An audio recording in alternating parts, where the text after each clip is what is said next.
Picture चालू करो बे। BJP के बारे में पिछले 30-35 सालों से अनेक बार अनर्गल प्रचार किए गए। 90 के दशक में कहा गया आएंगे तो खा जाएंगे, अच्छा, फिर कहा गया ये आएंगे तो मल्टीनेशनल कंपनियों को भगा देंगे। हम आए भाजपा के दौर में इकोनॉमी और ग्रोथ की, फिर मोदी जी आएंगे तो खा जाएंगे और मुसलमानों को खा जाएंगे। आज स्थिति ये कि वो सबसे बेहतर स्थिति में आए।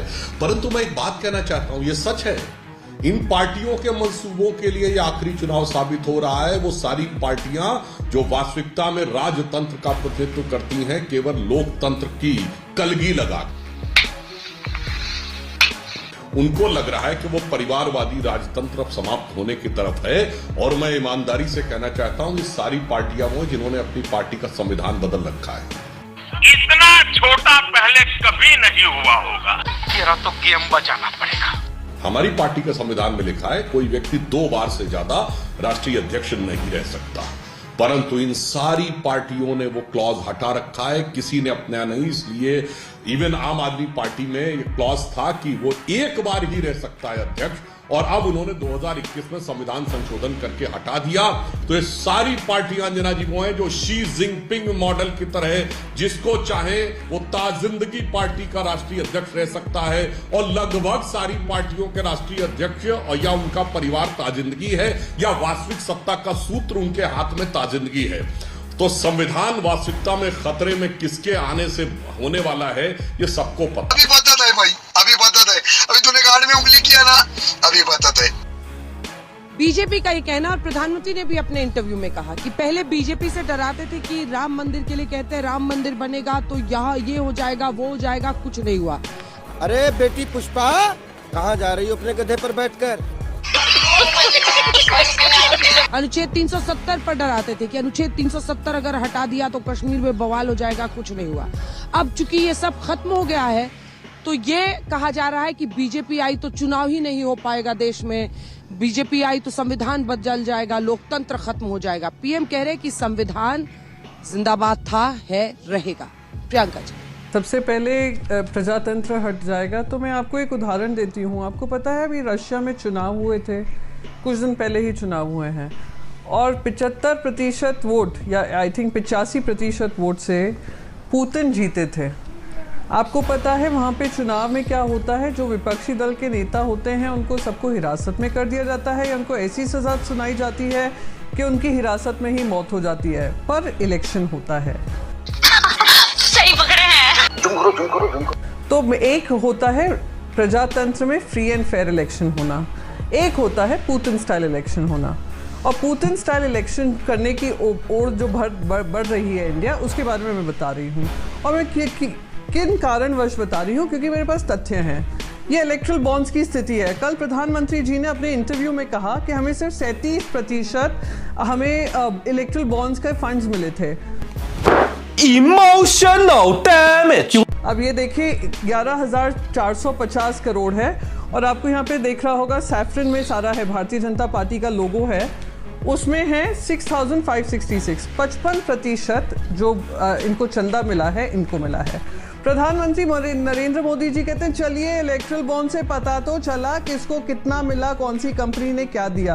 अच्छा, वो उनकी वजह से नहीं पता चला, इलेक्ट्रल बॉन्ड्स की वजह से नहीं पता चला।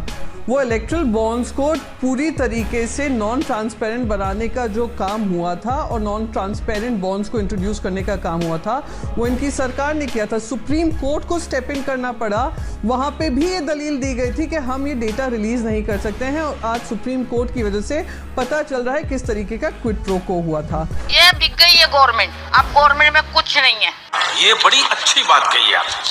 अब मैं दूसरी लेवल प्लेइंग फील्ड की बात करती हूँ, किस तरीके से ईडी, आईटी, सीबीआई बकायदा इनके चरणों में पड़ी हुई है और उनके हिसाब से काम कर रही है। उनका टूल किट बन गई है, इलेक्शन टूल किट। ये अमोल कीर्तिकर जी हैं, मुंबई के उत्तर पश्चिम से वो इलेक्शन लड़ने वाले हैं। 9 बजे सवेरे उनका नाम डिक्लेयर होता है, 10 बजे उनके ऊपर ईडी का नोटिस आ जाता है। अरे बाप रे, ये तो धोती खोल रहा है। अब इलेक्ट्रल बॉन्ड्स में कौन सी कंपनी इन्वेस्ट कर रही है, इलेक्ट्रल बॉन्ड में भारतीय जनता पार्टी को कौन चंदा दे रही है, जहां पे एक्सटॉर्शन डिपार्टमेंट यानी ईडी ने उन पे छापेमारी की है। 26 ऐसी कंपनियां हैं जिन्होंने पैसे किसको दिए? भारतीय जनता पार्टी को दिए। शर्म करो शर्म। अब एक और बताती हूँ, क्योंकि ये बहुत सारे नाम ले रहे थे, इतिहास में नाम गिना रहे थे। आप तो ये इतिहास की जो करतूतें थी वो बदलने आए थे 2014 में, उसका सहारा लेकर अपना स्पष्टीकरण तो देने नहीं आए थे। ये दूसरा आपको उदाहरण दे रही हूँ, 2014 से किस तरीके से 4 गुना इजाफा हुआ है ईडी इन्वेस्टिगेशन में, जिसमें 25 ऑपोजिशन लीडर्स जिन पे गंभीर आरोप लगे थे, 70,000 करोड़ के घोटाले से लेकर दाऊद इब्राहिम से लेकर इकबाल मिर्ची, सबका हवाला दिया था। वो सब जैसे ही इनके पास आए उनको गंगा नहा लिए वो, और 23 लोगों के ऊपर सारी इन्वेस्टिगेशन खत्म हो गई। लवणे ने भोजन तुम चुल्लू भर पानी में जाके डूब के आ जाओ। तो लेवल प्लेइंग फील्ड जब डेमोक्रेसी में नहीं होता है, उसका परिणाम आप देख रहे हैं। पुतिन जैसा चुनाव होता है, जब पुतिन भी कहता है मैं जीत कर आया, तो आने वाले चुनाव ऐसे ही होंगे। अब रही संविधान बदलने की बात, मैं आपको एक और चीज बता दूं, संविधान ना बदलकर भी नरेंद्र मोदी जी ने जिस तरीके से महाराष्ट्र में संविधान की धज्जियां उड़ाई थी, जो खुद बाकायदा सुप्रीम कोर्ट ने कहा कि ये जो सरकार चल रही है इलीगल एंड अनकॉन्स्टिट्यूशनल है, वो नरेंद्र मोदी जी करते आ रहे हैं। बात तो सही है।